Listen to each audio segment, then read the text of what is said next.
Meeting father in Plymouth. Soon the ship reached the rocky coast and put up to a dock in a small harbor. At the edge of the settlement, Sarah stood on her tiptoes, looking over the ship's side, searching the dock for her father. Her mother and brothers gathered their few belongings.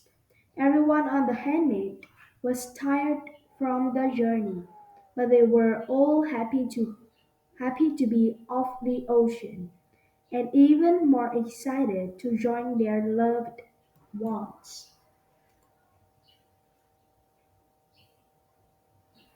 Sarah searched frantically for her father. When she spotted him, she wanted to run down the ramp, but she didn't. Puritan children were not encouraged to show their feelings. Sarah, how was your trip? Asked father.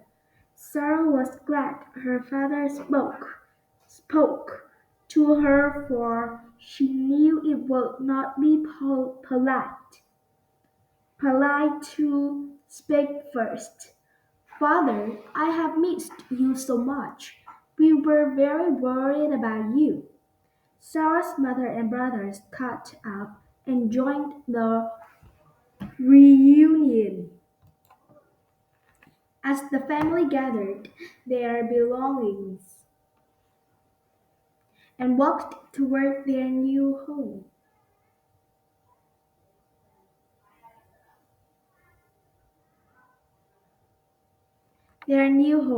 Sarah's father talked about some of his new experiences.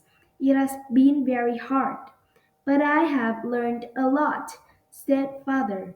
In this new land, I am not only a planter as I was in England, but also a builder, a hunter, and at times a cook.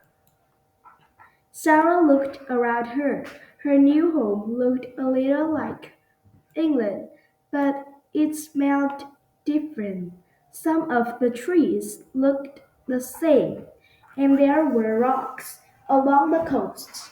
Sarah's new house was much smaller than their house in England.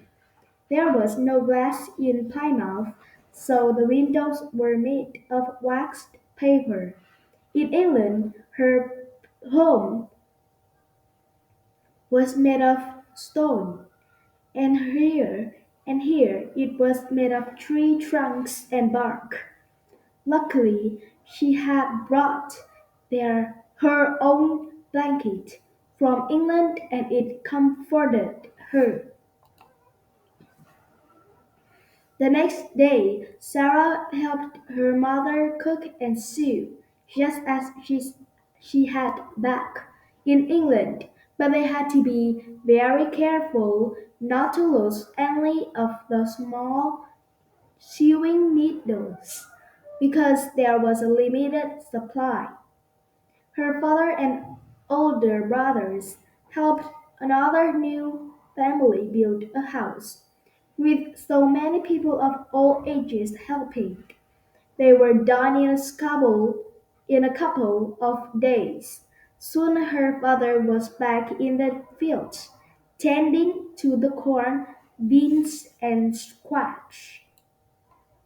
Sarah's brother helped gather wood from the forest for the fire. They never had to do that in England. When will we go to school as we did in England, father? Asked Sarah. First, we must make sure that everyone in Plymouth has a home and food to eat. Until then, your mother will teach you. Sarah liked that. She thought that even though things were more different than alike between Plymouth and England, she was going to like living there.